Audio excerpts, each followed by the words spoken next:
اگر کوئی یتیم ہو، کوئی غریب ہو، کوئی لاچار ہو، جس کے پاس روپیہ اور پیسہ نہ ہو، آپ پیسہ روپیہ اکٹھا کر کے اس کے پاس جائیں۔ اگر اللہ نے آپ کو دولت سے نوازا ہے، آپ کے پاس روپیہ اور پیسہ ہے، تو آپ آبادی میں کوئی ہاسپٹل ہو تو آپ وہاں چلے جائیں اور 10 200 500 100 200 جو بھی ہو سکے ہر مریض کو آپ جا کر کے دیتے رہیں۔ یا نہ دیکھیں کہ یہ اپنا ہے یا غیر کا ہے، یہ اپنا ہے یا غیر کا ہے، یہ دیکھیں کہ یہ مریض ہے، سارے لوگوں کو آپ 200 500 دیتے رہیں۔ اس وقت جب مریض ہوتا ہے تو اسے خالی پیسے کی ضرورت ہوا کرتی ہے، اسے پیسہ ہی چاہیے۔ جب آپ ایسے خوشی منائیں گے تو 500 دیتے ہوئے ہر بیڈ والوں کو دیتے چلے جائیں گے، لوگ پوچھیں گے آج کون سا دن آ گیا ہے، تم آج ایسی خوشیاں کیوں منا رہے ہو، تم آج کیا تقسیم کر رہے ہو؟ تو کہہ دینا جن کے صدقے میں اللہ نے ہمیں جان بخشی ہے، جن کے صدقے میں اللہ نے ہمیں اتنی دولت سے نوازا ہے، آپ میرے سرکار کی یوم پیدائش خوشی منا رہے ہیں۔ جب اس طرح سے ہم اپنا رویہ پیش کریں گے، اس طرح سے کردار ہم پیش کریں گے تو لوگ کہنے پر مجبور ہو جائیں گے، ارے 1400 سال کے پہلے اس مسلمانوں کے نبی تشریف لائے اور یہ 1400 سال کا عرصہ ہو گیا ہے، ان کے یعنی امتی اتنے لاجواب ہے، اتنے اچھے ہیں، تو وہ نبی کتنا ان کا لاجواب رہا ہوگا۔ حضرات ہم اگر اس طرح سے کردار پیش کریں تو انشاءاللہ ہم جو آج رسوا ذلیل و خوار نظر آتے ہیں کبھی ذلیل و خوار نظر نہیں آئیں گے۔ یہ سرکار کی میلاد کی محفل ہے، ہم سرکار کی میلاد رات دن مناتے رہیں، رات دن ذکر کرتے رہیں۔ ہماری زندگیاں ختم ہو سکتی ہیں مگر سرکار کی میلاد ختم نہیں ہو سکتی ہے، اس لیے کہ اللہ نے اپنے حبیب کو رحمت للعالمین بنا کر کے بھیجا اس دنیا میں۔ ہماری پوری زندگیاں ہم چاہیں کہ رات بھر دن بھر ذکر کرتے رہیں لیکن سرکار کی میلاد ہم بیان نہیں کر سکتے، کبھی نہیں کر سکتے۔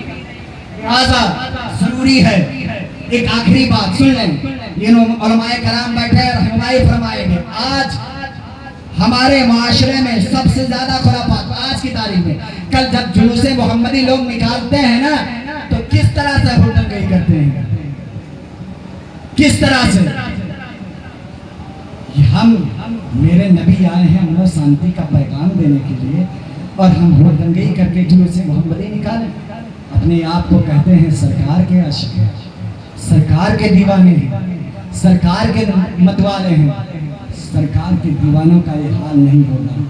امن و شانتی کے ساتھ میں آپ جلوس محمدی نکالیں، ڈی جے پر لوگ رقص کرتے ہوئے میں دیکھا ہوں نظر آتے ہیں، آتش بازیاں کرتے ہوئے نظر آتے ہیں، یہ شریعت نے اجازت نہیں دی ہے۔ آپ نبی کی نعت پڑھتے رہیں، نبی پر درود و سلام پڑھتے رہیں اور اپنوں کو دوسروں کو مبارکبادی پیش کرتے رہیں، اپنوں کو بھی گلے لگا کر کے مبارکبادی دیں۔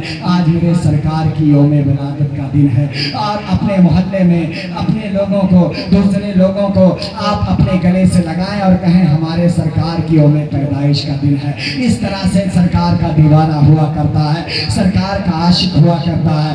لہٰذا اے مسلمانوں، اے میرے نوجوان بھائیوں، تم دنیا کے خرافات میں مت بیٹھو، تم تو وارث پاک کے عاشق ہو، وارث دیوا کے دیوانے ہو، جنہوں نے حج کرنے کے بعد میں اپنے احرام کو جب تک بحیات تھے کبھی اتارا نہیں۔ تم اس اللہ کے ولی کے عاشق ہو اور تم ہلڈنگی کرتے نظر آؤ۔ کہاں ہماری غیرتی رہی ہے، کہاں ہماری ضمیر ہمیں گوارا کر رہی ہماری ضمیر۔ لہٰذا امن و شانتی کے ساتھ جلوس محمدی نکالیں، سب لوگ شامل ہوں۔ اور ایک آخری بات اور میں بتانا چاہتا ہوں، جو ہمارے گھر کی ماں بہنیں جلوس محمدی میں شامل ہوتی ہیں وہ ہرگز نہ شامل ہوں۔ نوجوان بوڑھے بچے جلوس محمدی میں شامل ہو کر کے سرکار کا جلوس لے کر کے چلیں، اس لیے کہ ہمارے گھر کی بہن بیٹیاں گھر میں رہنے والی چیز ہیں، یہ پردے میں رہنے والی چیز ہیں، میرے سرکار نے فرمایا ہے، تو ہم انہیں پردے میں رہیں، اس لیے ہم مارکیٹ میں نہیں گھما سکتے ہیں۔ یہ علماء کرام بیٹھے ہیں، ان سے پوچھئے اگر دنیا میں سب سے خراب جگہ کسی چیز کو کہا گیا ہے تو وہ مارکیٹ کہا گیا ہے، بازار کہا گیا ہے، اور سب سے اچھی جگہ اگر کسی کو بتایا گیا ہے تو وہ اللہ کا گھر جسے ہم مسجد کہا کرتے ہیں۔ لہٰذا جب مسجد میں عورتوں کو آنے سے منع کیا گیا ہے تو پھر بازار میں مارکیٹ کا کرنے سے ہماری شریعت کہاں اجازت دیتی ہے. لہٰذا آپ امن و شانتی کے ساتھ اس نبی کا کلمہ پڑھتے ہیں.